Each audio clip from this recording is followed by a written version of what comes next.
Huh?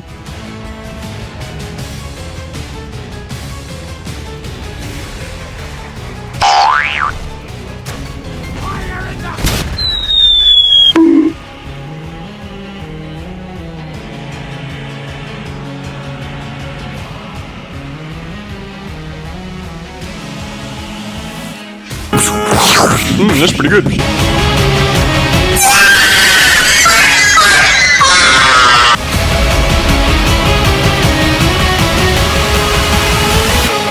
Hey, bro, Run. watch your jet. Watch your jet, bro. Watch your jet!